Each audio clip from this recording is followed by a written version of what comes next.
তুলসী কাঠের মহিমা বেদে যেভাবে বলা আছে, আমাদের বেদের ভাগে যেভাবে বলা আছে, তা অদ্বিতীয় তুলসী মহিমা। যেখানে তুলসী বাগান ওইখানে গোবিন্দের বাস, ওখানেই রাধারানীর বাস। ভজনটা কি খুব লক্ষ্য করতে হবে। এবার আমরা সিদ্ধান্তে এসেছি, আমরা সোপান বাইতে বাইতে প্রায় সৌধের উপরে উঠছি। এখানে আপনাদের নিবেদন করব যে আপনার এই কথাটি একটু কষ্ট হলেও ধ্যান দিয়ে শুনুন। ভজন সদ্গুরুদেবের চরণাশ্রয় হলো ভজনের প্রথম সত্য। যদি ভজন করতে চান তাহলে শ্রীগুরুর চরণাশ্রয় অবশ্যই আপনাদের কর্তব্য। শ্রীগুরু চরণাশ্রয় ব্যতীত ভজন শুরু হবে না। আচ্ছা, আপনি যদি মেডিকেলের বই বাড়ি বসে বসে পড়েন, আপনি এমবিবিএস এর স্বীকৃতি পাবেন। ওই একই বই যদি আপনি কোনো মেডিকেল কলেজে পরীক্ষায় উত্তীর্ণ হয়ে পড়াশোনা করেন, তখন আপনাকে ডাক্তারের সার্টিফিকেট দিয়ে দেবে, এমবিবিএস এর সার্টিফিকেট দিয়ে দেবে। এই জন্য ওটা সরকারি একটা স্বীকৃতি লাগবে। এই স্বীকৃতি না হলে হবে না। তেমনি আপনি যদি বলেন আমাকে গুরুকরণের কি দরকার, আমি কি হরে কৃষ্ণ নাম বলতে পারি না, আমি কি গীতা ভাগবত পড়তে পারি না, বলো কাজ হবে না। কাজ হবে না হলেও আপনি প্রকৃত কল্যাণ পাবেন না। কারণ আপনাকে মেডিকেলের বই বাড়ি বসে পড়লে হবে না, ওইটা প্রফেসর বা শিক্ষকদের কাছে পড়তে হবে, ওদের কাছে ট্রেনিং নিতে হবে, আবার 1 বছর ওদের পেছনে ঘুরে ঘুরে বাস্তব অভিজ্ঞতা অর্জন করতে হবে, এরপরে আপনাকে সার্টিফিকেটটা দেবে। ঠিক তেমনি শ্রীগুরু চরণ আশ্রয় ব্যতীত, শ্রীগুরুর কাছ থেকে ভজন শিক্ষা ব্যতীত ভজন রাজ্যে আপনার পরিবেশ অধিকারী নাই। কিন্তু হিন্দুদের এই একটা, সনাতন হিন্দুদের এই একটা জায়গায় দুর্বলতা আছে। বাচ্চার গান শেখানোর জন্য গানের মাস্টার, ফুটবল খেলা শেখানোর জন্য কোচার, ক্রিকেটার করবে বলে কোচার, এমনকি অঙ্ক শেখানোর জন্য অঙ্কের মাস্টার, ইংরেজির জন্য আলাদা মাস্টার। এখন তো বাচ্চাদের সে পড়তে পড়তেই সারাদিন চলে যায়। সব বোঝেন যে তবলা বাজাতে গেলে মাস্টার লাগে, ক্রিকেট শিখতে গেলে কোচার লাগে, ফুটবল শিখতে গেলে কোচার লাগে, প্রশিক্ষক লাগে, অঙ্ক শিখতে গেলে অঙ্কার মাস্টার লাগে। মানুষ হতে গেলে, যে ভগবানের জ্ঞান অর্জন করতে গেলে যে গুরু লাগে, এটাই আমাদের পরিবারের, হিন্দু পরিবারের অনেকেই মনে করেন আরে দীক্ষা আবার কি, দীক্ষা আবার কি, পড়াশোনা কর, ডিগ্রি অর্জন কর, চাকরি বাকরি কর, দীক্ষা আবার কি। আর এখন দীক্ষা নেওয়ার সময় হয়নি। 5 বছর বয়সের বাচ্চাদের কানে একটু হরিনাম দিয়ে দিতে হয়, ওই বীজটা ভেতরে দিয়ে দিতে হয়। যেমন বর্ষাকালে, বর্ষায় স্নাত হলে মাটির গহ্বরে যে বীজগুলো লুকিয়ে থাকে, বীজ ওটা অঙ্কুরিত হয়, হয় কিনা? বর্ষাকালে অনেক আগাছা জন্মায়, বীজগুলো ছিল বলে, জল পেয়েছে বলে। বীজ না থাকলে অঙ্কুর হতো না। তখন হরিনামটা 5 বছর বয়সে সন্তানদের কর্ণে দিয়ে দিতে হয়। পরবর্তীতে সাধু সঙ্গে গুরু কৃপায় ওটাই প্রেম ভক্তির লতা হয়ে দেখা দেয়। আমরা বলি পড়, কিন্তু দীক্ষা দেওয়ার তালে নেই। আপনি বিশ্বাস করবেন না, আমি জীবনে কোনো পাঠে বসে কোনো সম্প্রদায়ের সমালোচনা করি না, কোনো সাম্প্রদায়িক কথা বলি না। কিন্তু আমি দেখেছি একবার ভোর 4টেই, আমি তখন মোটরসাইকেলে পাঠ করে একটা মুসলিম পাড়া দিয়ে যাচ্ছি। আমি অবাক হয়ে দেখলাম শতকরা প্রায় 60 জন মুসলিম মহিলারা সকালে নামাজ পড়ে কোরআন তেলাওয়াত করছে বাড়িতে বসে। আমি অবাক হয়ে গেলাম, শতকরা মুসলিমদের 60 জন মায়েরা সকালবেলা নামাজ আদায় করে কোরআন তেলাওয়াত করে। 60% মহিলারা। আমাদের মঙ্গল আরতি দিতে কটা মা ওঠেন ভোরবেলা? আমরা তো খুব নাম যোগ্য, 24 প্রহার, 56 প্রহার, 4 দিন ভাগবত ঢালাও ভাবে দিচ্ছেন। বাড়িতে ধর্মকর্ম কতটুকু করি পারিবারিক ভাবে? কত দুঃখ জানে না। এই বঙ্গদেশেই জন্মে কোটি কোটি গুণ সৌভাগ্য থাকলে, অনন্ত জন্মে তপস্যা থাকলে তবে এই বাংলার মাটিতে জন্মানো যায়। এই ভারত ভূখণ্ড, এই বাংলার পবিত্র মাটিতে জন্মানো যায়। আর এই মাটিতে কোটি জন্মের সৌভাগ্য হলো সনাতনীর হিন্দুর ঘরে জন্মানো যায়। আর সেই হিন্দু হয়ে এখন আমি ধর্ম ত্যাগ করছি। অথচ কালী পূজা, দুর্গা পূজা, শীতলা পূজা, জগদ্ধাত্রী পূজা, বাসন্তী পূজা, মনসা পূজা, সব মাতৃ পূজা হিন্দুদের মধ্যে। 12 মাসে প্রায় মায়ের পূজাই বেশি। অথচ আমার ঘরের লক্ষ্মী, আমার ঘরের সরস্বতী কোডে দাঁড়িয়ে বলছে ধর্ম মানি না, এই বাবা মাকে চিনি না। কি করলেন সারা জীবন এই নাম কীর্তন দিয়ে, পাঠ দিয়ে? এর একটাই কারণ, আসরে ধর্ম হচ্ছে, বাড়িতে ধর্ম অনুশীলন নাই। বাড়িতে গীতা, ভাগবত, হরিনাম, বড়দের প্রণাম, এই শিক্ষাই নাই। তো হবেটা কি এই জাতির? বাড়িতে ফিরে নিয়ে ধর্মকর্ম শুরু করুন। মা যদি করতাল বাজিয়ে বসে ঠাকুর ঘরে সকাল সন্ধ্যায়, ছেলেটা বসবে, একদিন মেয়েটাও মায়ের পাশে বসবে। স্বামীর মনে দুঃখ থাকলে, রোগ থাকলে, ও একদিন আপনার পাশে গিয়ে বসবে। আর ওখানের একটা ভগবানের নাম, একটা দিব্য বাণী আপনার জীবনে কল্যাণ আনবে। তাই বলি কি, দীক্ষা শিক্ষা নিয়ে পরিবারে একটু ধর্ম চর্চা শুরু করুন। সুধীবৃন্দ, এই কথা বলতে বলতে আমার 9 বছর বয়স থেকে আজ এই পর্যন্ত চেষ্টা করছি, কিন্তু কাজে এলো কই? আমি এখন মকসেদপুরে আসা কমিয়েই দিয়েছি। তার একটা কারণ শুনুন।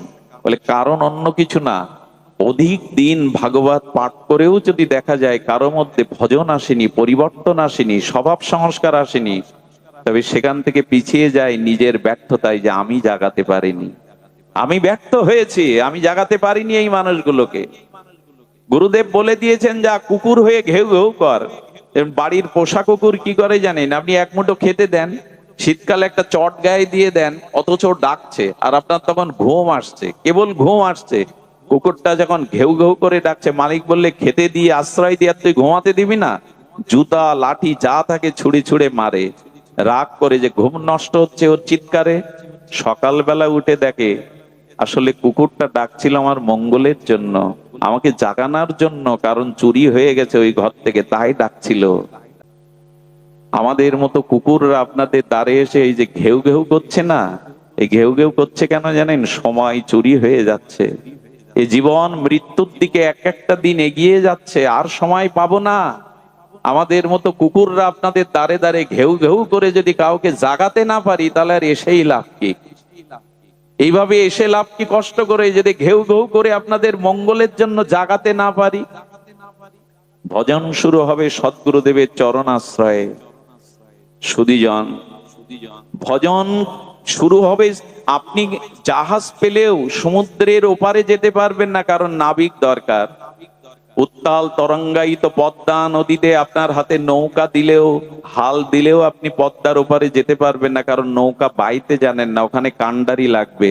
তেমনি এই মৃত্যুময় সংসার পার হওয়ার জন্য কান্ডারি রূপ গুরুদেব লাগবে। শ্রী গুরু ছাড়া আপনি এক পাও পার হতে পারবেন না। এই জন্য শ্রী গুরুদেব চাই, গুরু কৃপা চাই। নিরিদেহ আদ্যং সুলভং সুদুর্লভং পলবং সুকল্প গুরুকর্ণ ধারণম ময়া অনুকূলেন নবস্য তেরিতাং পুমাং ভবদ্দিন্নতরেৎ স আত্মাহা। এই নিরিদেহ পেয়েছো, মনুষ্য দেহ পেয়েছো, এটা আদ্য, এটা শ্রেষ্ঠ, এটা দুর্লভ, কিন্তু সুলভে পেয়েছো ভগবানের কৃপায়। এখন গুরুদেবকে কান্ডারি না করলে, হরিনাম হরিকথার পালে বাতাস তুলে না দিলে, তুমি যে মৃত্যুর ওপারে যেতে পারবে না, ভগবান রাজ্যে যেতে পারবে না। তাই সদ্গুরুদেবের চরণাশ্রয় পূর্বক, কৃষ্ণ মন্ত্রে দীক্ষাদি পূর্বক আপনার দ্বিতীয় কাজ হবে 3টে জিনিসে নিষ্ঠা। এটা খুব মন দিতে হবে। কয়টা নিষ্ঠা বললাম? ভজন অনন্ত প্রকার, অনেক প্রকার। আমি আপনাদের, মা ঘুমাবেন না, অনেকের ঘুম আসছে, দয়া করে ঘুমাবেন না। 3টে নিষ্ঠা রেখে দিন। দেখুন, যে যে পদে আছে, যে যে অবস্থানে আছে, ওখানে তার বাহ্যিক বা আন্তরিক অন্তরে কিছু লক্ষণ থাকতে হবে, কিছু প্রকাশ থাকতে হবে, না হলে ওই পদে, ওইখানে তাকে সেইখানে যোগ্য মানা যাবে না। একটু দৃষ্টান্ত স্বরূপ বলি। কি বললাম? যে ভজনের মধ্যে 3টে নিষ্ঠা আপনার চরিত্রে আসতে হবে, তবেই আপনি ভজনে প্রবেশ করতে পারবেন, তবেই আপনি ভগবানের কৃপা পাত্র হবেন। কটা বললাম নিষ্ঠা? যে যে পদে থাকে তার কিছু নিষ্ঠা দরকার। ধরুন পুলিশ, আচ্ছা পুলিশ যদি ইউনিফর্ম না পরে দাঁড়ায়, মানবেন তাকে লুঙ্গি পরে দাঁড়ালে? চিনতে পারবেন এ পুলিশ? তার মানে তার বাহ্যিক কিছু লক্ষণ থাকতে হবে। পুলিশের ইউনিফর্মে আবার ওদের র্যাঙ্ক লেখা থাকে, থাকে কিনা? এসপি কিনা, এটা লেখা থাকে না? র্যাঙ্কও একটা অলংকার তার। এটা হলো তার বাইরের অলংকার। এবং তার পোশাক, তার কাছে আগ্নেয় অস্ত্র থাকে কিনা, পুলিশের কাছে আগ্নেয় অস্ত্র থাকে কিনা, এগুলি থাকাটাই তার বাইরের নিষ্ঠা বা ওই পদের পরিচয়। আর অন্তর কিছু পরিচয় আছে, লোকের চোখ দেখলে বুঝবে অপরাধী কিনা, চোর কিনা, ডাকাত কিনা, এই গুণ থাকা চাই কিনা? এবং ওর বীর বিক্রম চাই কিনা, প্রশ্নের পরে প্রশ্ন করে আপনার দুর্বলতাকে ধরবার মতো তার মেধা থাকতে হবে কিনা, হবে কিনা বলুন। এটা তার ভেতরের পরিচয়, পরিচয় কিনা। আচ্ছা, নববধূকে কি দেখে বোঝা যায় যিনি সদ্য বিবাহিত পরিণত নববধূ? বোঝা যাবে তার হাতে মেহেন্দি থাকবে, পায়ে আলতা থাকবে, সিঁদুরটা নূতন দিচ্ছে তো একটু বেশি দেখা দেবে, তাই না? তার হাতে বালা থাকবে, শাখা থাকবে, এগুলো একটি বিবাহিত পরিণত পরিণীতা আর কুলবধূ প্রেয়সীর চিহ্ন। আর তার ভেতরের ভেতরের নিষ্ঠা কি? একটা বাইরের, একটা অন্তরের। মা ঘুমাচ্ছে, ডেকে দাও। ঘুমায় না, সামনে ঘুমালে বড় কষ্ট হয়। সুধীজন, একটু ধ্যান দিন। আচ্ছা, নূতন বিবাহিত আর এই যে নূতন বিবাহিত হয়ে আপনার ঘরে যে নূতন বধূ এসছে, এর কিছু বাহ্যিক লক্ষ্য থাকবে না? মুখে একটু লজ্জা রাঙা থাকবে, মেহেন্দি হাতে থাকবে, সিঁদুরটা চকচক করবে, হাতে নূতন শাখা, পায়ে আলতা, এগুলিই তো বলে দেয় এই নূতন বধূ। আর তার ভেতরের লক্ষণ কি? ভেতরের লক্ষণ হলো আবেগ, স্বামীর প্রতি কিছুটা একটু আন্তরিক ভালোবাসা, পরিবারের সবার প্রতি শ্রদ্ধাবোধ, এটা প্রথম থাকে কিনা, এটা ভেতরের লক্ষণ। আর একটা বাইরের লক্ষণ। এখন আপনি ভজন করে ভক্তি জীবনে এসছেন, আপনারও দুটো লক্ষণ থাকতে হবে, নিষ্ঠা তিনটে থাকতে হবে। আমি দুটো বলি, বেশি সময় পাবো না। দুটো লক্ষণ যদি থাকে আপনার, আপনি ভগবত রাজ্যে এসেছেন, আপনি ভগবত ভজন শুরু করেছেন। এই বাবা, আপনি ভগবত রাজ্যের অধিকারী হয়েছেন। সুধীবৃন্দ, এই জন্য এই দুটি নিষ্ঠা, তিনটে নিষ্ঠা বৈষ্ণবের থাকতে হবে, ভক্তের থাকতে হবে। প্রথম নিষ্ঠাটি হলো, শাস্ত্রে বলছেন, হরি নামে নিষ্ঠা। আচ্ছা, যে যাকে ভালোবাসে তার কথা কেউ বললে কানে এলে ভালো লাগে কিনা আপনার? কিছু মনে করবেন না, বাহ্যিক কথা। একটা ছেলে সাইনবোর্ডে 10-12 বার পড়ছে সাইনবোর্ডটা। আমি তাকে বললাম, সাইনবোর্ড এতবার পড়ছো কেন? বললো, দাদা কিছু মনে করবেন না, আমি যাকে ভালোবাসি তার নামটা এখানে লেখা আছে। যে যাকে ভালোবাসে, কোন যুবক যদি কোনো যুবতীকে প্রণয় তার মধ্যে থাকে, তবে যুবতীর গ্রামের বাড়ির যে নামটা, ওইটা দেখলে 4 বার দেখে। এগুলো আবেগ। কারণ ওর ভালোবাসার মধ্যে ওর গ্রামকেও সে ভালোবেসে ফেলেছে। ওই গ্রামে দেখিয়ে কল্পনার সাগর হলে, তোমাদের গ্রামটা তো বেশ সুন্দর, নদী আছে, সবুজ বনায়ন আছে, ওর সব ভালো লাগতে থাকে। যেখানে ওর ভালোবাসার মানুষ আছে, ওর কাছে সব ভালো লাগতে শুরু করে। তা আপনি যদি ভগবানের ভজনে আসেন, তো ভগবানের নামে আপনার নিষ্ঠা আসবে কিনা? আপনার পুত্রের প্রশংসা যদি আপনার সামনে কেউ করে, ভালো লাগবে কিনা? কিন্তু যার প্রতি ভালোবাসা নেই, তার কথা বললে ভালো লাগবে আপনার? তা আপনি ভজনে এসেছেন, এটা প্রথম নিষ্ঠা হলো, হরি নামে আপনার হৃদয় পুলকিত হবে, হরি নামে আপনার আনন্দ হবে, হরি নাম শুনতে আপনার ভালো লাগবে। এটাই আপনার, ভালো না বাসলে তার কথা ভালো লাগে, তার নাম ভালো লাগে। আরে কিছু মনে করবেন না, এখন ভালোবাসলে হাতে কি করে কি দেয়, ওটা খোদাই করে দেয়, রক্ত দিয়ে লেখে তার নাম। ভালোবাসা আছে বলেই তো বুকে হাতে ওইগুলো লেখেছে। এবার বিড়ম্বনা, এখন জগতে এগুলো বিড়ম্বনা, হাতে লেখে। ভগবানকে ভালোবাসলে আপনার প্রথম ভজন নিষ্ঠা ধরা পড়বে, তার নামে আপনার নিষ্ঠা আসবে। ঘুম পাবে না, আপনার নিদ্রা আসবে না। এই নামে নিষ্ঠাটা কোথায়? এখানে রাগ রাগিনী শোনা, এই বেহালাবাসীতে রাগ রাগিনী বিরাম নাম শোনা? বললো না, মহাপ্রভু বলেছেন নামে নিষ্ঠা তখনই বোঝা যাবে তোমার, যখন শঙ্কাপূর্বক দিনে তুমি কিছুটা নাম জপ করবে। মহাপ্রভু বলে দিলেন, শোনো মিশ্র, কলিযুগে নাহি তপযোগ্য, যে জনা কৃষ্ণ ভজে তার মহাভাগ্য। অতএব গৃহে তুমি কৃষ্ণ ভজ গিয়া, খুঁটিনাটি পরিহরি একান্ত হইয়া। হরে কৃষ্ণ কৃষ্ণ কৃষ্ণ হরে হরে, হরে রাম রাম রাম হরে হরে। প্রভু কহে কহিলাম এই মহামন্ত্র, ইহা গিয়া জপসভা করিয়া নির্বন্ধ। ইয়া হইতে সর্বসিদ্ধি হইবে সবার, সর্বক্ষণ বল ইতে বিধি নাই আর। মহাপ্রভু বললেন, কতটা নাম নিতে হবে দিনে?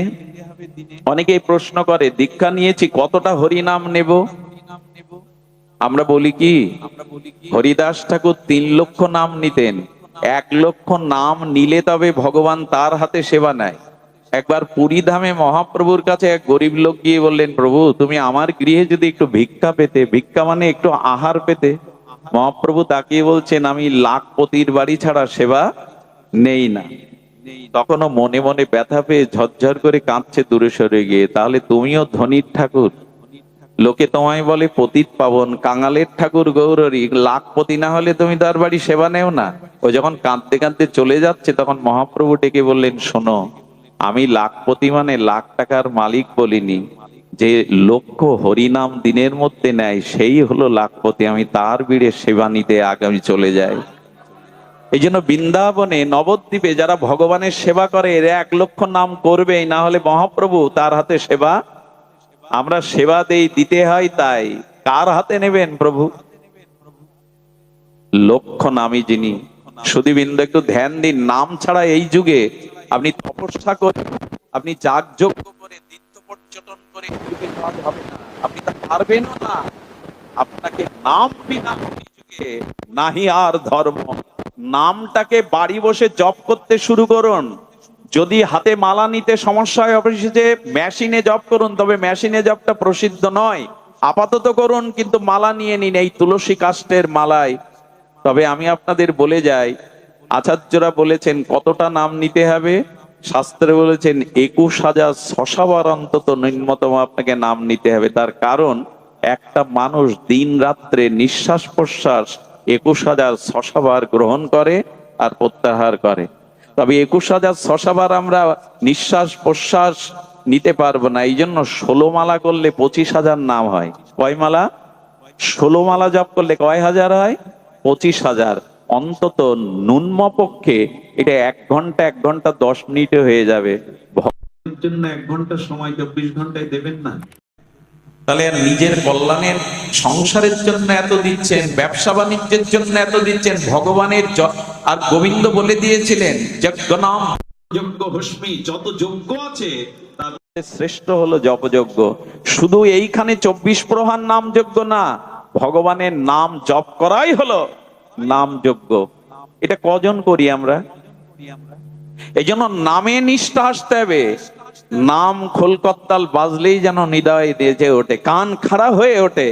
কারণ যে যাকে ভালোবাসে তার প্রথম নিষ্ঠা, প্রথম লক্ষণ হলো তার নাম তার মধুর লাগবে, নাম তার ভালো লাগবে।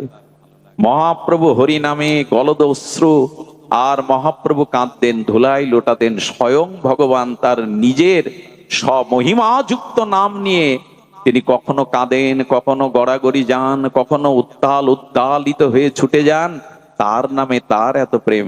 একবার নিজের কাছে প্রশ্ন করুন তো, হরি নামে আমার কতটা নিষ্ঠা এলো যে আমি ভজনে প্রবেশ করেছি? দয়া করে, কৃপা করে বাড়ি বসে একটা সময় দিন নামে। এটা ছাড়া কোনো সম্পদ নাই। এক কৃষ্ণ নামের মহিমা কেমন জানেন?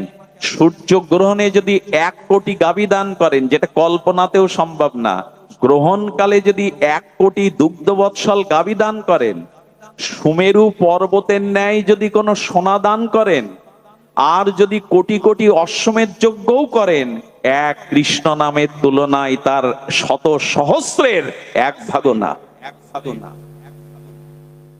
যদি সূর্যগ্রহণকালে 1 কোটি গোদান করেন, আর যদি তীর্থে 1 কল্পকাল বাস করেন, প্রয়াগে গঙ্গার তীরে 1 কল্পকাল যদি বাস করেন, সুমেরু পর্বত সম সুবর্ণ দান যদি অন্যকে দেন, তবে একটা কৃষ্ণ নামের 1000 অংশের 1 অংশও হবে না। সেই নাম দিন চলে গেল, জিহ্বা পেলাম, বললাম না। দিবস যামিনী আবোল তাবোল, কত পাঁচাল পাড়িতে পারো, তার মাঝে একবারও কি রাধা মাধব বলিতে নারো? কিছু মনে করবেন না, হোঁচট লাগলে, হাই তুলতে গেলে, একটু আড়ামোড়া খেতে গেলে একটু ভগবানের নামটা অভ্যাস করে দিন, হা রাধে বলে দিন না, ওই নাম হয়ে যাবে। আমরা বাবা গো মা গো বলি, কি বলি? মুসলিমদের দেখেছি, ওরা গাদন খেলাতেই নারায় তাকবীর, ওরা জিতলে নারায় তাকবীর। আমাদের বেলায় পায়ে উসর লাগলেই বলে ওদের প্রশংসা করছো কেন? এটা বাস্তবে দেখেছি আমি। ওরা বিসমিল্লাহ ছাড়া কোনো নাম শুরু করে না, আমাদের ওইখানেই গলদ। বাবা গো, মা গো, হ্যাঁ গো, এই। আর বাচ্চাদের নাম যা এখন রাখি আমরা, অন্তত অজামিল তো নারায়ণ নাম রাখাই উদ্ধার হয়ে গেল। কি সব নাম, সব সিরিয়ালের নাম। দয়া করে বাচ্চা কাচ্চা হলে আচার্য গুরুদেবের কাছে তার রাশির আদ্যক্ষর অনুযায়ী নাম রাখবেন। ওই নামের মধ্যে আশীর্বাদ থাকে, করুণা থাকে। নামটাও যেন তেন রাখতে নাই, এটাও একটা সংস্কার। আমাদের যে 24টা বা 22টা সংস্কার আছে, নামকরণ একটা সংস্কার। শ্রীকৃষ্ণের নামকরণ নন্দ বাবা করেনি, যশোদা করেনি, গর্গাচার্য এসে করেছিলেন। রামচন্দ্রের, লক্ষণের, ভরত, শত্রুঘ্নের নাম বাবা মা রাখেনি, উনি রাজা তবু রাখেননি, রেখেছিলেন গুরু বশিষ্ঠ দেব। এগুলো মনে রাখি আমরা? কত নাম, আর সেসব নামের কি তা সে বোঝা যায় না, কত কি নাম। দয়া করে এইসব সংস্কারে আসুন। আমি বলছিলাম, নাম হাই তুলতে গিয়ে, অলসতা ছাড়তে গিয়ে, ভোরবেলা ঘুম থেকে উঠতে গিয়ে অন্তত হা গৌরাঙ্গ, হা রাধে এরকম একটু বলা শুরু করুন। ওই নাম একবার বললেই আপনার সারাদিনের কোথাও না কোথাও চিত্তে ওই নামের মাধুর্য রেগে থাকবে। সুধীবৃন্দর, একটা জিনিস বলি, এই নিষ্ঠাটা দরকার। 3টে নিষ্ঠার মধ্যে এক নাম নিষ্ঠা, আমার হাতে সময় নেই এই জন্য দ্রুত বলে যায়। দ্বিতীয় নিষ্ঠাটি হলো তুলসী নিষ্ঠা। আচ্ছা, আজ পর্যন্ত দেখেছেন ভাগবত পাঠে তুলসী বিন্দাজি নেই? বিন্দাজি না থাকলে সেখানে ভাগবত হবে না। এই তুলসী হলো দ্বিতীয় নিষ্ঠা। তুলসীতে নিষ্ঠা না হলে আপনার ভজন, আপনার প্রেম ভক্তি হবে না। খুব ধ্যান দিতে হবে। তুলসীতে আমাদের গৃহে গৃহে আছে। আচ্ছা, আপনি 56 ব্যঞ্জন রান্না করলেন, 64 মন্ত্রের ভোগ করলেন, ওদের তুলসী না দিলে গোবিন্দ নেবে? 56 ব্যঞ্জন, 64 মন্ত্রের ভোগ, অথচ তুলসী দিলেন না। শুনে রাখুন, 1 গ্লাস ভগবানের পানীয় জলে তুলসী না দিলে ওটা রাধারানী নেবে না, গ্রহণ। তুলসীবিহীন কোন বস্তু ভগবান গ্রহণ করবে না। তাহলে তুলসী ছাড়া এই দেহটাও ভগবান গ্রহণ করে কি করে? তুলসী ছাড়া এই দেহটাও ভগবান গ্রহণ করে কি করে? পৃথিবীতে শুনে রাখুন, মৃত ব্যক্তির চিতাতে যদি 1 টুকরো দেহ রাখে, যে তুলসী গাছটা প্রকৃতির নিয়মে শুকিয়ে যায়, আচ্ছা দেহ রক্ষা করে, ওই শুকনো তুলসী কাঠকেও মারা গেলে 1 টুকরো চিতায় দিয়ে দেবেন। অনন্ত পাপ ভস্মীভূত হয়ে সে ভগবত চরণ পাওয়ার অধিকারী রাখে। একটা তুলসী শুকনো কাঠ, ওই তুলসী থেকে ছিঁড়ে নেওয়া যাবে না। যে গাছটা দেহ রক্ষা করেছে, ওই কাঠ দিয়ে যদি তুলো ঘি দিয়ে একটু ভগবানের প্রদীপ জ্বালান, ভগবান পরম প্রসন্ন হন। তুলসীর কাঠ দিয়ে তাকে দীপদান দিলে, এই যে মাসটা গেল দীপদানের, এটা ব্রজে অনেকেই ওটি দেয়। তুলসী বিহীন কোন কর্ম ভগবান গ্রহণ করবেন না। তুলসীকে গোবিন্দের প্রেয়সী, গোবিন্দ সব থেকে বেশি ভালোবাসেন প্রেয়সী। প্রেয়সীকে তো ভালোবাসবেই প্রভু, তুলসী ছাড়া কোনো কাজ হয় না। এই তুলসী নিষ্ঠা এসেছে আমাদের। সুধীবৃন্দ, প্রসাদে তুলসী না দিলে 56 ব্যঞ্জন গ্রহণ করবেন না। যারা দীক্ষিত ভক্ত তাদেরও উচিত তুলসীবিহীন কোনো বস্তু না আহার করা। তুলসী দিয়ে একটু জগন্নাথের প্রসাদ না দিয়ে অপ্রসাদিত কিছু পেতে নেই। সুধীবৃন্দ, নিবেদন করি, দ্বিতীয় নিষ্ঠা হলো তুলসীতে। দয়া করে যদি হিন্দু হয়ে থাকেন, আমি জানি না কোন সম্প্রদায়ের, তবে তুলসীর একটা মালা গলায় সরু করে হলেও দিন। 56 ভোগও ভগবান গ্রহণ করবে না তুলসীর স্পর্শ ছাড়া। আমার এত বড় দেহটা ভগবান গ্রহণ করবে কি করে? বলে তুলসীর মালা গলায় দিয়ে যদি মিথ্যা বলি, প্রবঞ্চনা করি, লোক ঠকাই, তবে শুনুন, অনেকেই বলে দাদা এখন ব্যবসা করি, আর অনেক মিথ্যা বলতে হয়, এখন আর এই এই অজুহাতে অনেকেই গলে মালা দেয় না। আমি তাকে উল্টে প্রশ্ন করি, তুলসীর গলা মালাই দিয়ে মিথ্যা বললে দোষ হবে, আর মালা গলায় না দিয়ে বললে দোষ হবে না, তাই? মালা গলায় নাই, মিথ্যা বললেন, ওদের তো কি জাতীয় বুদ্ধি আমাদের! সাধু সঙ্গ না করে করে, শাস্ত্রগান না নিয়ে, আজকাল প্রায় লোক বলে মালা কি করে নেব, 1000টা মিথ্যা বলতে হয়, 1000টা মিথ্যা কথা বলতে হয়, তো মালা গলায় নিয়ে মিথ্যা কথা বলবো। আরে গলায় মালা না দিয়েও মিথ্যা মিথ্যাই সমপরিমাণ পাপ। বরং যেটা দিলে কি হবে জানেন? এটা দিলে একবারও মনে হবে আপনার, কারণ গাছের একটা ক্রিয়া আছে, শিকড়ের একটা মহিমা আছে। লজ্জাপতি গাছে আজও হাত দিলে ওর পাতা বন্ধ হয়ে যায়, ওর অনুভূতি নাই, স্পন্দন নাই। তুলসী কাঠের মহিমা বেদে যেভাবে বলা আছে, আমাদের বেদের ভাগে যেভাবে বলা আছে তা অদ্বিতীয় তুলসী মহিমা। যেখানে তুলসী বাগান ওইখানে গোবিন্দের বাস, ওখানেই রাধারানীর বাস। পদ্ম এবং তুলসী যেখানে, হরিকথা যেখানে, ওখানে ভগবান বাস করেন। তো বললেন তুলসীর মালা গলায় দিলে 10টা মিথ্যার মধ্যে একবার বিবেক বলে উঠবে, একটা তো কমা। আচ্ছা, আমি যদি শিকার রেখে আর বড় তুলসীর মালা রেখে এখন সিডির দোকানে গিয়ে বসি, চায়ের দোকানে গিয়ে বসি, সিনেমা হলে বসি, পেছনে যে বসে আছে সে একবার হলেও ঠাট্টা করে শিকাটা নয়, বেটা তোর জায়গা তো এইটা না। এগুলো আমাদের রক্ষাও করে, এগুলো আমাদের রক্ষাও করে। তোর জায়গা তো সিনেমা হল না, তুই এখানে কেন? এগুলো আমাদের জাতীয় পরিচয় দেয়, আমি সনাতনী হিন্দু। সোনার চেন গলায় দিতে আমাদের কত আনন্দ হয়, অথচ যা গলায় পড়লে সাক্ষাৎ ভক্তি ভগবান দিতে পারেন সেটাই আমাদের লজ্জা। আমাদের মঙ্গল চাই কোন মুখে আমরা? আরে বিদেশিদের দিকে তাকান, জার্মানি ইউরোপের দিকে তাকান, তারা তুলসীর মালা নিয়ে এখন নবদ্বীপে মায়াপুরে নৃত্য করছে। আপনার আমার বাধা। একটা অন্তত চিহ্ন রাখুন। একটা কথা বলি, হৃদয়ে লিখে নিয়ে নেন, তুলসীর গলা মালাই নিয়ে যদি আপনি মৃত্যুবরণ করেন, আমি শাস্ত্র থেকে দৃঢ় কণ্ঠে বলছি, আপনাকে নরকগামী হতে হবে না, অধঃপতনে যেতে হবে না। লিখে নিন আপনি। তুলসীর গলা মালায় তিলক যদি থাকে, যম নির্ঘাত বলেছেন, ভগবান বলেছেন একে তুমি নরকগামী করতে পারবে না। কোথাও না কোথাও তার মঙ্গল লুকিয়ে থাকবে। প্রমাণ নেবেন, যুক্তি নেবেন? একবার আমাদের এক আচার্য পাঠ করতে যাচ্ছেন জঙ্গলের মধ্যে দিয়ে, জঙ্গলে 150 গাড়ি আটকে গেছে। কেন জানেন? সরকারি সিল মারা একটা গাছ রাস্তার উপরে পড়ে গেছে, সরকারি সিল দেওয়া। আচ্ছা, ওই গাছ আপনি হাত দিতে পারবেন প্রশাসনের অনুমতি ছাড়া? রাস্তার ধারে যেসব সরকারি গাছে সিল দেওয়া থাকে, নাম্বার দেওয়া থাকে, ওটা ওদের প্রশাসনের অনুমতি ছাড়া কাটলে আপনাকে জেলে যেতে হবে। এক বাবাজি বলছেন, উনি পাঠ করতে যাচ্ছেন, বলে বা এই তো পেয়ে গেছি যুক্তি। সরকারি সিল থাকলে যদি 150 গাড়ি আটকে থাকে, 1000 মানুষ রাস্তায় আটকে থাকে, প্রশাসনের লোক অনুমতি না দিলে গাছ সারানো যাবে না, তা ভগবানের সিল তুলসীর মালা তিলক থাকলে জম বা আমাকে সরাতে আসবে কোন কাজে? অধঃপতন অন্তত হবে না। এগুলোতে বিশ্বাস আনুন। এত যুক্তি তর্ক ভালো না, এত কুতর্কের মধ্যে পড়লে আর ওঠা যাবে না। সব বিষয়ে তর্ক আনতে যাবেন না, কিছু জিনিস বিশ্বাস করে মেনে নিন। এন দয়া করে এগুলির প্রতি নিষ্ঠা আনুন। তুলসী নিষ্ঠা না হলে ভগবত ভক্তি হবে না। আরে কিছুই গ্রহণ করবে না রাধা মাধব। সকালবেলা উচিত কি জানেন? তুলসীকে একটু জল সিঞ্চন করা। আর তুলসীর 9 ভাবে সেবা হয়। তুলসী দর্শন, তুলসী স্পর্শন, শ্রাবণে তুলসী শ্রাবণে, আষাঢ়ে রোপণ, তুলসী সংরক্ষণ যাতে পাতা খেয়ে না যায়, আর তুলসী চয়ন, গোবিন্দ চরণে পূজন, আর তুলসী আরতি, তুলসী পরিক্রমা। এইভাবে 9 ভাবে যে তুলসী শরণ নেয়, কি বলা হয়েছে? যে তোমার শরণ লয় তার বাঞ্ছা পূর্ণ হয়। এ কি শুধু গাওয়ার গাওয়া, গীতিকারের গান?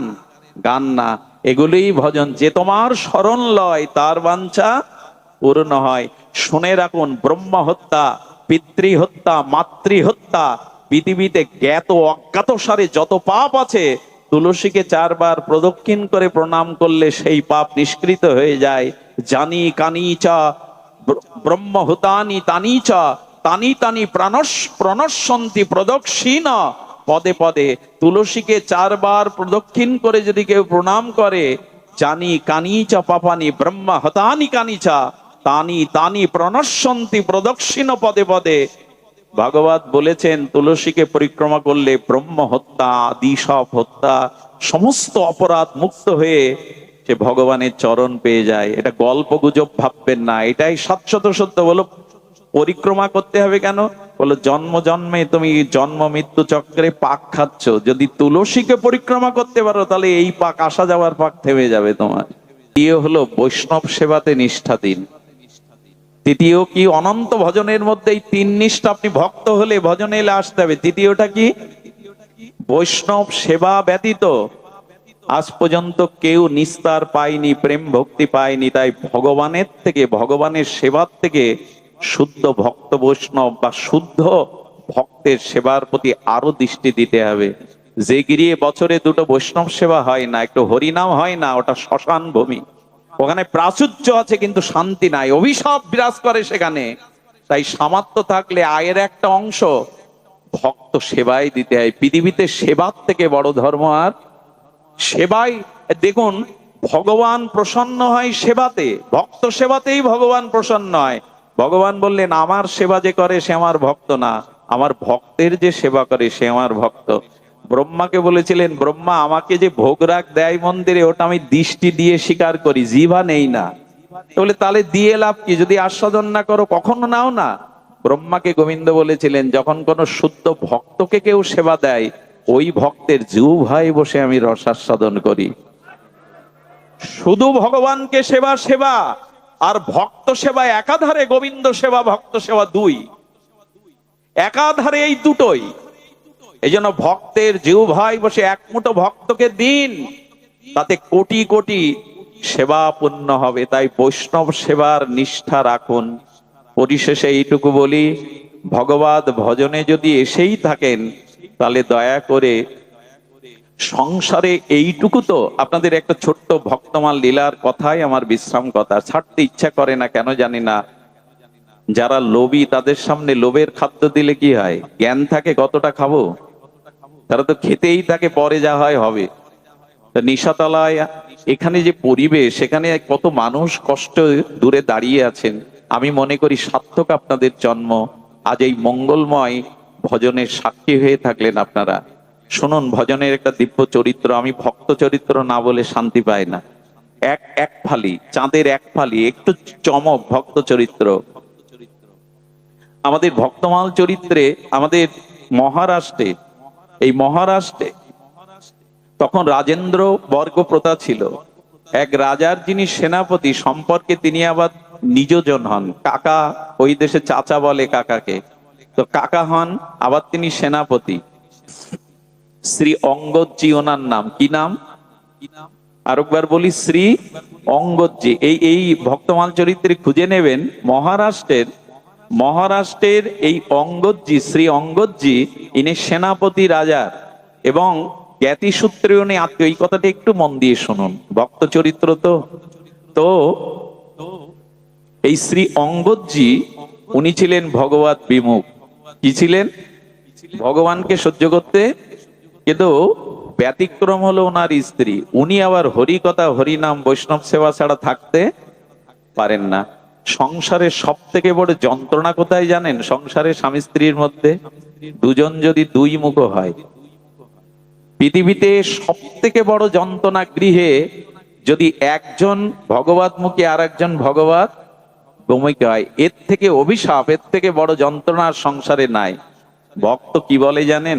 ভক্ত বলে, হাতির পায়ে পিষ্ট করে আমাকে মারো, আমাকে নরকে ফেলে দাও ভগবান, কিন্তু তোমাতে বিমুখ, কৃষ্ণ বিমুখ কোন অসতের সঙ্গ যেন আমাকে না পেতে হয় কখনো।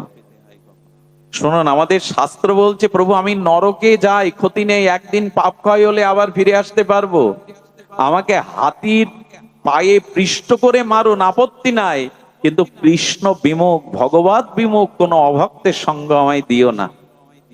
আমি অনুরোধ করি, সব ক্ষতি হয়ে যাবে যদি অসৎ সঙ্গ থেকে যায়। আচ্ছা, এক বালতি জলের উপরে এক টোপ সরিষার তেল ফেলে দিন, কি হয়? ওই এক বিন্দু তেলটা দেখবেন বিস্তার লাভ করে, সঙ্গে সঙ্গে ছড়িয়ে পড়ে। আপনার জীবনে যত অর্জন থাকুক, যদি অসৎ সঙ্গের পাল্লায় পড়েন তো বিস্তার লাভ করবে, অন্য সদ্গুণগুলো ডুবিয়ে দিয়ে আপনার প্রতি একটা প্রভাব বিস্তার করবে। অসৎ সঙ্গের এমন মহিমা। তাই ভক্ত বলছে, নরকে দাও, পাপ ক্ষয় করে আবার ফিরে আসবো, কিন্তু কৃষ্ণ বিমুখ কোন সঙ্গ দিও না। এদের সঙ্গ পড়লে তো, ওনার স্ত্রী ভগবত ভজন করেন, বৈষ্ণব সেবা দেন। একদিন শ্রী গুরু পাদ পদ্মকে বাড়ি এনে ভোজন করিয়ে ভজন করাচ্ছেন, বৈষ্ণব সেবা দিচ্ছে। 10-12 জন গুরুদেবের সাথে আসছেন, ভগবত পাঠ করছেন। আর শ্রী অঙ্গদজি বাড়ি ঢুকেই তার মাথায় গেছে গরম হয়ে, ভক্ত সহ্য করতে পারে না তো। বাড়ি ঢুকেই বলছেন, আমার বাড়ি, আমার অনুমতি ছাড়া ও যা বললো তাই এলেন, আর এইখানে আমার ঘরে ঢুকে সব এখানে চলবে না, বেরিয়ে যান। শ্রী গুরুদেবকে অপমান করে তাড়িয়ে দিল। শ্রী গুরুদেব ওই মায়ের দিকে তাকিয়ে তার সজল নয়ন দেখে আশীর্বাদ করতে করতে চলে গেলেন। এতটা আঘাত পেল ওনার স্ত্রী যে আজ বাড়ির উপরে গুরুদেব অপমান হলো। এই মুখ্য দেখানো কারো উচিত? তো শত কোটি বার আত্মহত্যা করলেও, আগুনে দেহটাকে পোড়ালেও এই পাপের প্রায়শ্চিত্ত খুব ব্যথা পেল। কিন্তু ব্যথা পেলে ঘোমটাটা টেনে দিয়ে কি বললো জানেন? এই মুখ আমি তোমাকে আর দেখাবো না। বিবাহ করে এনেছো, তোমার এই অন্ন, যে অন্ন গুরুদেব আজকে অপমানিত হলো, এই অন্ন আমি পাবে না। এই দরজা দিয়েই আমি এই ঘরেই মৃত্যুবরণ করবো, এর দায় থাকবে তুমি। কিন্তু এই অঙ্গদজির একটা দুর্বলতা ছিল স্ত্রীর উপর। উনি অসাধারণ সুন্দরী ছিলেন, আর সুন্দরের প্রতি তো মানুষের দুটো জিনিসে খুব আকর্ষণ হয়, টাকাতে আর রূপে। এই দুটো যেখানে দেখবেন সেখানে আকর্ষণটা খুব তীব্র হয়ে ওঠে। রূপ এবং অর্থ যেখানে আছে, যেমন মধু থাকলে ফুলের মধ্যে ভ্রমরকে ডাকতে হবে না, নিমন্ত্রণ করতে হবে না, ওরা এমনি এসে যাবে, প্রজাপতি ভ্রমর। যেখানে টাকা আছে আর রূপ আছে, এইখানে কদরের অভাব হয় না, এইখানেই আসক্তি থাকে। তো এই অঙ্গদজি, তার স্ত্রী সুন্দরী এবং গুণবতী ছিল, এই জন্য প্রবল একটা আকর্ষণ ছিল। ওনাকে না দেখে থাকতে পারত না। এখন 2 দিন যখন ঘরে দরজা দিয়ে জলবিহীন পড়ে রয়েছে, কান্নাকাটি করছে, তখন দরজা খুলে বললে, দেখো তুমি যা বলবে মেনে নেব, কিন্তু এভাবে পড়ে থেকো না। আমি এমনি বলেছি, অন্যায় হয়ে গেছে, কিন্তু তোমাকে আমি মনে প্রাণে ভালোবাসি। উনি চিন্তা করলেন এই হলো সুযোগ। এই সময় যদি তার পরিবর্তন, কারণ ইনি তো জ্ঞানী, এই মহিলা ভগবত ভজন করেন, বললেন এই হলো সুযোগ তাকে পথে ফেরাবার। দরজা খোলার আগে বললে, একটা সত্যে যদি রাজি থাকো তবে আমি ঘুমটা খুলতে পারি, মুখ দেখাতে পারি, অন্ন জল পেতে পারি। সেটা হলো, আজ থেকে তোমাকে সাধুগুরু বৈষ্ণব সেবা নিজে করতে হবে, তাদেরকে আর কখনো উপেক্ষা করতে পারবে না। আসলে মোহ আছে তো স্ত্রীর প্রতি, অপরূপ রূপ আছে। ও সিদ্ধান্ত নিল, হ্যাঁ আমি দীক্ষা নিয়ে তোমারিতে আর কখনো বাধা দেব না, আর আমিও এই পথে আসবো। সুধীমণ্ডলী গুরুদেবের কাছে গিয়ে ক্ষমা চাইলেন, আমাকে ক্ষমা করুন। সাধুর গুণ তো ক্ষমা করা। দীক্ষা নিলেন। আর কি করেন জানেন? জগন্নাথের মূর্তিতে মাঝে মাঝে তুলসী দেন, ফুল দেন। ধীরে ধীরে, আমি একটা কথা বলি আপনাদের, কারো ঘরে যদি গুণবতী স্ত্রী থাকে, কারো ঘরে যদি সতী সাধ্বী রমণী থাকে, আর সে যদি একটু ভগবতমুখী হয়, তবে অসুরকেও সে মানুষ করতে পারে, এই ক্ষমতা ওদের আছে। অনেক মাতালকে, অসুরকেও সেই পথে আনতে পারে, এই দৃষ্টান্ত আমাদের দেশে অনেক আছে। নারী যদি সতী সাধ্বী পরায়ণা হয়, নারী যদি ইষ্টপ্রাণা হয়, অসুরকে, মাতালকেও সে সুপথ দেখাতে পারে। এই হলো তাদের সর্ব। নারী পারে না এমন কোনো কাজ নেই। যেমন নরকে ডুবাতেও পারে, ওইখান থেকে তুলে আবার ভগবত রাজ্যেও নিয়ে যেতে পারে। একটা জিনিস শুনুন, কোন পুরুষ কোন নারীর প্রেরণা ছাড়া আজ পর্যন্ত এগিয়ে যেতে পারেনি। যারা এগিয়েছে দেখবেন, মা হোক, স্ত্রী হোক, কোন রমণী হোক, কারো না কারো প্রেরণা। তার পেছনে মহাপ্রভু গম্ভীরাই যেতে পারতেন না বিষ্ণুপ্রিয়ার ত্যাগ না থাকলে। পরম পুরুষ রামকৃষ্ণ পরমহংসের পর্যায়ে যেতে পারতেন না মা সারদা দেবীকে পাশে না পেলে। আরে কৃষ্ণের মহিমা এত থাকতো না যদি রাধা রানী গোবিন্দের বামে না দাঁড়াতো। স্ত্রী শক্তি হলো প্রধান। এই জন্য কোন পুরুষ আজ পর্যন্ত এগিয়ে যেতে পারেনি কোন রমণীর পেছনে প্রেরণা ছাড়া, শুদ্ধ সতী সাধ্বী কোন কুলবতী রমণীর। সুধীজন, এই জন্য মায়েরা পারে না এমন কাজ নয়। ওকে ভক্ত জীবনে আনলো, আর ভক্ত জীবনে এনে তখন জপ তপ ভগবানের আরাধনা শুরু করে দিল ওই শ্রী অঙ্গদজি। কিন্তু ঘটনা একটা ঘটে গেল। সেই ঘটনা হলো, ওনাকে সেনাপতি তো একটা রাজ্যে যুদ্ধে যেতে হলো। সেই রাজ্য জয়ী হয়ে সেই রাজ্যের ধনসম্পদ যখন নিয়ে আসছে তাদের রাজার কাছে, অনেকগুলো মোহর ও মুক্তার মধ্যে একটা মোহর দেখে মনে হয়েছে, আহা, সপ্ত রাজকোষে জমা পড়বে, এটা যদি জগন্নাথের গলায় দেওয়া যেত। এই মণিটা অদ্ভুত অলৌকিক, ওই একটা মণি রেখে দিয়ে রাজকোষে সব জমা দিয়েছে। কিন্তু একজন গিয়ে নালিশ করেছে রাজাকে, মূল্যবান দুষ্প্রণীয় একটা মূল্যবান মণিও গোপনে রেখে দিয়েছে। তখন বলা হলো, যাও ওকে বেঁধে আমার কাছে নিয়ে এসো। আর যদিও না দেয়, আগে তাকে আমার কাছে আনো, ও কি সৎ জবাব দেয়, মনে নিয়েছো?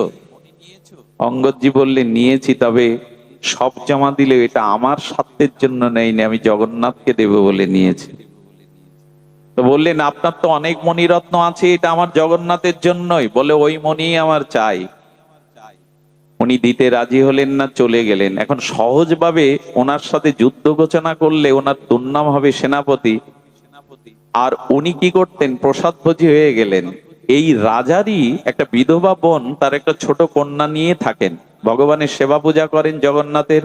উনার কাছ থেকে এই অঙ্গদজি প্রতিদিন দুপুরে প্রসাদ পান। আর এই বোনকে বলল, আমি তোকে অঢেল সম্পত্তি দেব, অনেক কিছু লিখে দেব, তোর কন্যার ভার আমার, ওকে খাদ্যে বিষ দিয়ে মেরে ফেল, মণিটা আমার চাই, মণিটা আমার চাই। মানুষ স্বার্থের জন্য কি না করতে পারে, খাদ্যে বিষ দিল। আর যখন অঙ্গদজি এসেছেন, প্রসাদ নিবেদন হলো সামনে, ভোগ আরতি হলো, যখন ওকে দিয়েছে, আর এই নিয়ম কি জানেন, শ্রী অঙ্গদজি ওই যে বাচ্চা মেয়ে আছে ওই বিধবা মায়ের, ওকে এক মুঠো না দিয়েও খায় না। বলে, মা মেয়েটাকে দেখে দাও। এইবার ও তেবড়ে পড়ে গেছে, মেয়েটা না খেলে তো আমি খাই না। 1 ঘন্টা খাদ্য নিয়ে বসে আছে, ওকে আড়াল করে রেখেছে, মা তো বিষ মাখানো মেয়েকে কি দেবে। কিন্তু মেয়ের প্রতি ওর ভালোবাসা দেখে তখন ওর হৃদয়ের বিবেক খুলে গেছে, আমার মেয়েটাকে এত ভালোবাসে, ওকে না দিয়ে খাবে না। ক্ষমা চেয়ে বললেন, ওটা খাবেন না, ওতে বিষ। পূর্বের ঘটনা খুলে বললেন। আমি গল্প শোনাচ্ছি না আপনাদের, ভক্তমাল চরিত্রে এই মহারাষ্ট্রে ঘটে যাওয়া একটি দিব্য ঘটনা। তখন বললেন, আপনি খাবেন না? বললেন, আজ এটাই খাবো আমি। কারণ আমার কষ্ট কি জানো, এটা ভগবানকেই তুমি দিয়েছো নিবেদন করে। আমার জন্য আমার প্রভু আজ বিষ খেয়েছে, সেটা আমার কাছে বিষ নয়, ওটা প্রসাদ, আমিই পাবো। কি বলবো আপনাদের, ভগবানে বিশ্বাস মানুষকে কি করে দেখুন, প্রসাদে বিশ্বাস কি করে, ওই প্রসাদ পাওয়ার সাথে সাথে তার দেহের জ্যোতি 100 গুণ বেড়ে গেল। আচ্ছা, 1 গ্লাস জল আর সাধারণ জল পান করা, আর ওই 1 গ্লাস জল রাধা মাধবের অভিষেক করে ওই জল পান করা, এই দুটো জল কি এক? একটা বাজারের একটা বাতাসার, এখানে হরিনামে লুক দেওয়া একটা বাতাসার মান কি এক? কখনো এক হতে পারে না। তেমনি ভগবানে নিবেদিত হওয়ায় মীরার বিষ অমৃত হয়ে গেছিল, মনে আছে? মীরার বিষ অমৃত হয়ে গেছিল। অমৃত হলে রাজা এই সংবাদ জানতে পেরে অদ্ভুত ভাবে আত্মার রূপ জ্যোতি মহিমা দেখে বললেন, প্রসাদের এত মহিমা। তো সুধীবৃন্দ, রাজা কিন্তু বিষে যখন মরল না, তখন বলল কি, এক কাজ করো, ওকে বেঁধে রেখে আমার কাছে আন, আমি জোর করেই মণি নিয়ে নেব। রাজার সেনারা আসতে গিয়ে বলল, একটা অনুরোধ রাখবে, মণি আমি রাজাকে দেব, ওই যে সামনে সরোবর আছে, ওখানে একটা ডুব দিয়ে আসি। সরোবরে ডুব দিয়ে বললে, জগন্নাথ তুমি তো শুধু পুরীতে নাই, তুমি তো এখানেও আছো। আমি তোমার কাছে যেতে পারছি না, কিন্তু তুমি তো আমার কাছে আসতে পারো। আমার হাত তোমার পর্যন্ত যাবে না, কিন্তু তোমার হাত তো আমার কাছে আসতে পারে। জগন্নাথকে স্মরণ করে, গলায় মনে মনে স্মরণ করে সরোবরেই মণি দিয়ে দিয়েছে। সুধীবৃন্দ, কি বলবো, যখন উঠে এসেছে রাজার কাছে এসে বলছেন, আমি সরোবরেই মণি জগন্নাথকে নিবেদন করে দিয়েছি, ওটা আপনাকে আমি দেব না। সরোবরে ধীবরদের এনে জাল ফেলালো, ডুবুরি ফেলালো, কিন্তু মণি আর নাই। বললেন, মণি তুমি তো ফেলোনি, ফেললে পাওয়া যেত। বললো, যার মণি যদি দেখতে চান তো তার কাছে যান। রাজা লীলাচলে লোক পাঠালেন, গিয়ে কি দেখলো জানেন? জগন্নাথের বুকে হার রূপে সেই মণিটা জলজল করছে। এবং আজও আজও প্রতিদিন সিঙ্গার করে জগন্নাথকে ওই মণিটা পরানো হয়। আজও আজকের দিনেও জগন্নাথকে ওই মণিটাই পরানো হয়। এই হলো ভক্তের নিবেদিত ভক্তিতে ভগবানের গ্রহণ। যে যেখানে থাকুন, ওইখান থেকে মন প্রাণ একটু ভগবানকে দিন। নিশাতলার এই 3য় দিবসীয় ভাগবত আজ বিশ্রাম পেল। আগামী দিনের নামযোগ্য সার্থক হোক, পরিপূর্ণ হোক। সনাতনী যারা এখানে এসেছেন, মায়েরা বাবারা, আপনাদের পরমার্থিক ভক্তি কামনা করে, শান্তি কামনা করে এখানেই হরিকথার বিশ্রাম। শ্রী গুরু প্রেমানন্দে গৌর হরি বল জয়।